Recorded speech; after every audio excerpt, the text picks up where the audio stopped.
Hello, so this is my review of the Novatec Jetfly alloy clinchers wheel set.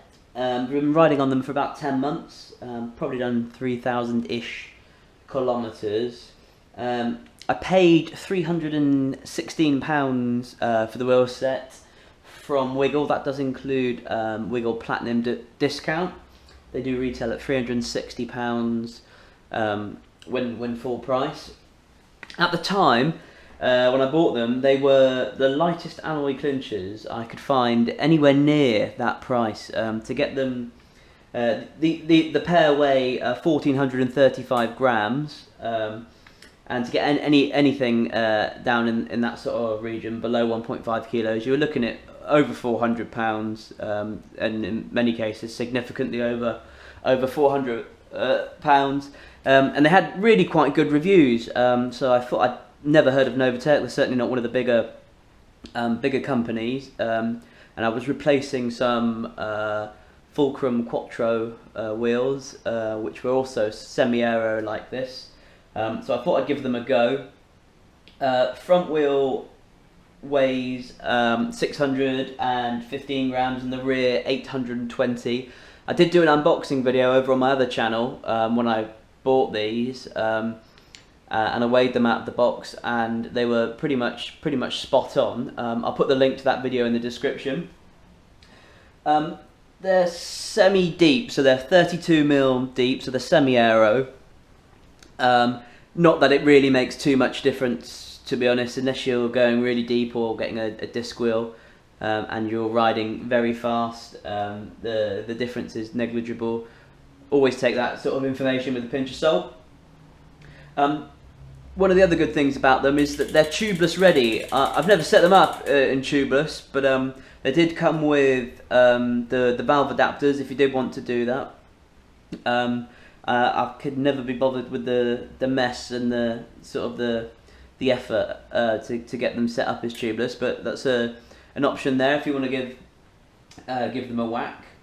The rim is 21mm wide that way, which by modern standards isn't huge, but it's not bad. I know some of the much newer rims are getting wider and wider, but you know, it's wide enough for most people's use, and when you haven't got a huge deep section rim, you're not going to get that aero benefit so much anyway. Spoke count is pretty good, so there's 24 on the rear and 20 on the front. I couldn't find a weight limit for these wheels.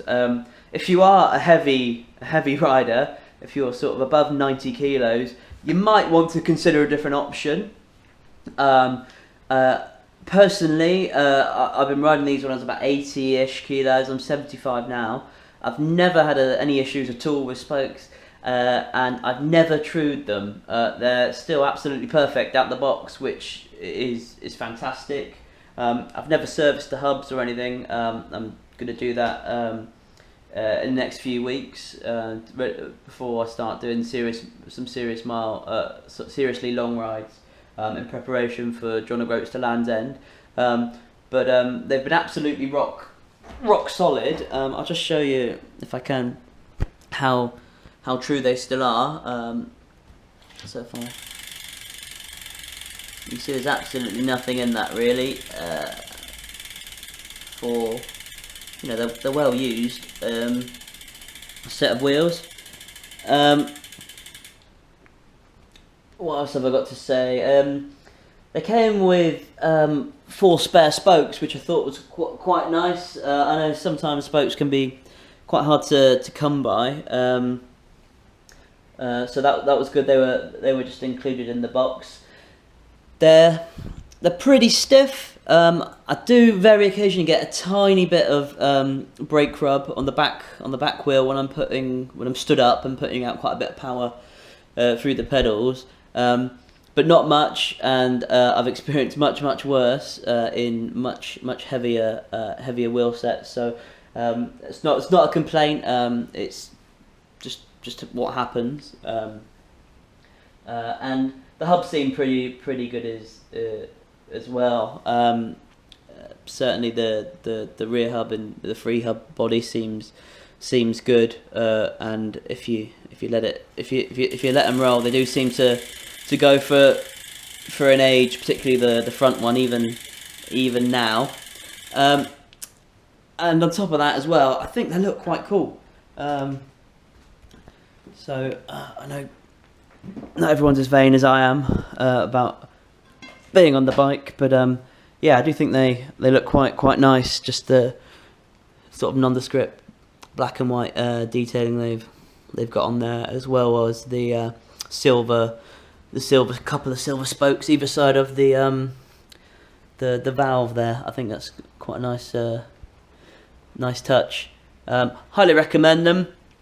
If you have any questions, please comment below, and as always, please like and subscribe.